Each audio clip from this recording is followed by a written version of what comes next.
Welcome into Minnesota Vikings Now, presented today by Aura, the all-in-one digital safety tool to help keep your family safe online from hackers. Get a free 14-day trial at aura.com/chatsports. Tell you more about them later on in today's show. We've got some interesting, maybe even juicy trade rumors out there on the Minnesota Vikings. Couple from Vikings territories, two others from Bleacher Report. But first, it is Father's Day, so show your dad some love by typing dad in the comments section here on Minnesota Vikings Now. Get the dads flowing for me in the comments section.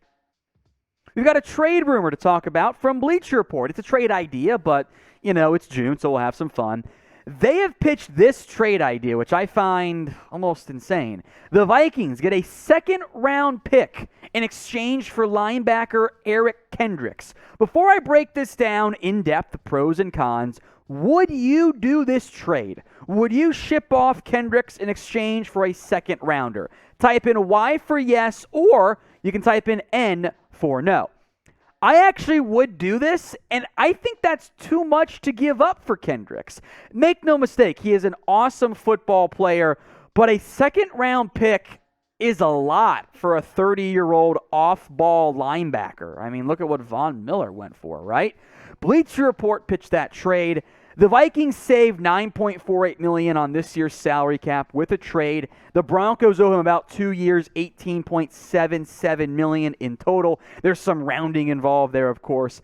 Kendricks is still good, but he's now 30 years old. He's got 2 years left on his deal. A second-round pick is a premium pick for a team that is going to be light on draft capital with the Russell Wilson trade already. Here was the argument from Bleacher Report. The base salary of $9.15 million in both 2022 and 2023, Kendricks is affordable. The Vikings would save $9.4 million in a trade on top of receiving a solid draft pick.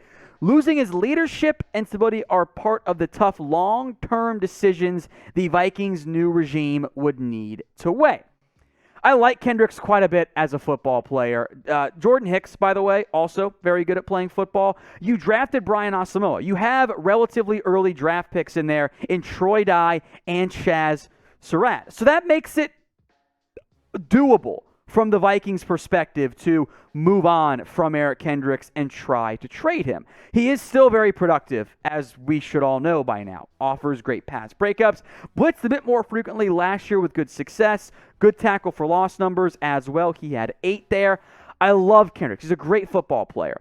Second round pick, I think I'd have to do that from Minnesota's standpoint because you're not going to get a second round pick, I don't think, in general, so that makes it too much of a good deal for me to not move on from him. I love Kendricks. It's not going to happen. It's too much to give up. But if I ran Minnesota and Denver offered me a second-round pick, yeah, I would make that trade. Now, if you want to be on a future Vikings mailbag, put your trade ideas or questions or suggestions, whatever, in the comment section of today's video. Use hashtag Vikings. Makes my life and producer Jack's life a little bit easier if to just find your questions and comments. If the ad break comes here on YouTube, take advantage of it. Head down to the pinned comment, put your ideas there, because that's the first place we're going to check. Bleacher Report was not done with their trade ideas. This one, the opposite end of the spectrum. Patrick Peterson in exchange for a 6th-round pick. Yeah, that is it. So of the two trades, Eric Kendricks in exchange for a second and Patrick Peterson for a 6th, which trade do you like better? Type in EK for Eric Kendricks or type in PP for Patrick Peterson. Oh, yeah, make your jokes over there, Jeremy. EK or PP, let me know in the comments section. That is not enough for Patrick Peterson. A 6th-round pick is nothing. That's giving him away to get out of the contract, which they do not need to do. Bleacher Report, for whatever reason, has some erroneous fallacies when it comes to, or theories, I should say, to the Peterson deal, which we'll break down in a minute. But first, today's show is presented by Aura. Get a free 14-day trial at aura.com/chatsports. They offer financial fraud protection. Get near real-time real-time alerts on any suspicious credit inquiries or activities. They also offer identity theft protection and complete and comprehensive online and device security for you or up to 5 members of your family. Perfect if you are a dad here on Father's Day like I am. 14-day trial for free. Cancel at any time at aura.com/chatsports. We'll put that link in the comment section and in the description of today's video. So back to the Patrick Peterson trade idea. The Vikings save $2.38 million with the trade, which is what the Cardinals will end up taking on as part of the deal. Peterson is aging, but he is still a starter. And Bleacher Report continues to push this idea that there is no value in Minnesota playing Peterson and that they only signed him because they had no idea what the draft would hold. Which, how dumb do you think Minnesota is? They knew what was probably going to happen in the draft. They knew what was coming. Here was their argument.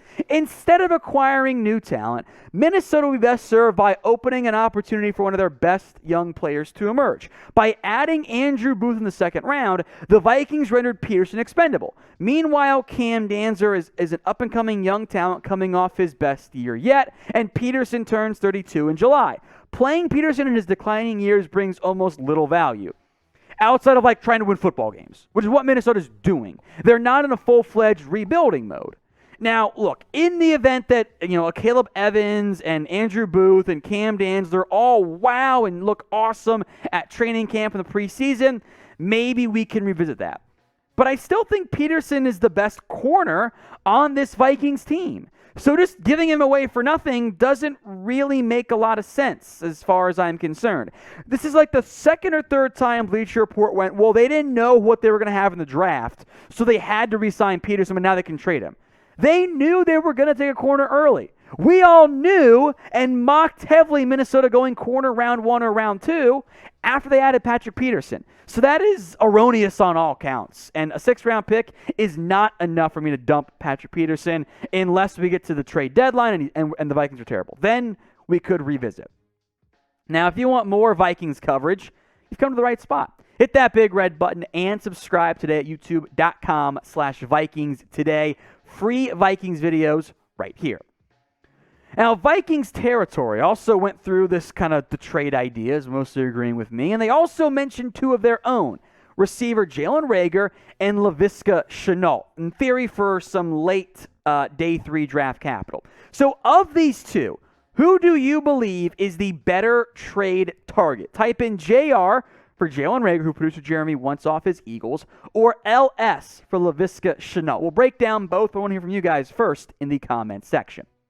I don't consider receiver that big of a need for Minnesota. You've got KJ Osborne, who impressed last year and kind of played about as well as these other 2 guys did. BC Johnson's hoping for a breakout year. Amir Smith-Marset. You got some injured guys for now. But if the value's right, getting a former top 50 pick is always intriguing. Now, Reagor's issues have been that he's been bad. 28 career games, 695 yards, and he has very much fallen out of favor in Philadelphia. His production's going the wrong way, which you can't have in your second year as a first-round pick. I think a change of scenery could be good for Reagor, and maybe, just maybe, wearing purple again will help make him a better football player.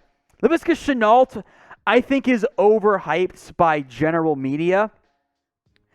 The Jags had nothing at receiver last year. And despite Trevor Lawrence, especially if you go watch the film, dropping some dimes out there, his team couldn't catch. And Shenault had 8 drops last year on 63 catches. When you have 8 drops against 0 touchdowns, that is not good. Could the Vikings scheme to get the ball better? Sure, maybe. But if you can't catch, it doesn't matter in the end. So of the 2, look, if it's like a 5th, a 6th, 7th round pick, sure, that's next to nothing. The Vikings have plenty of draft capital. I'm okay hypothetically pursuing that route. I also want to caution, doesn't mean either Laviska Shenault or Jalen Reagor suddenly become good receivers. Maybe they're only depth, but if they're cheap, sure, I would have interest given the level of draft capital previously invested in those 2 players.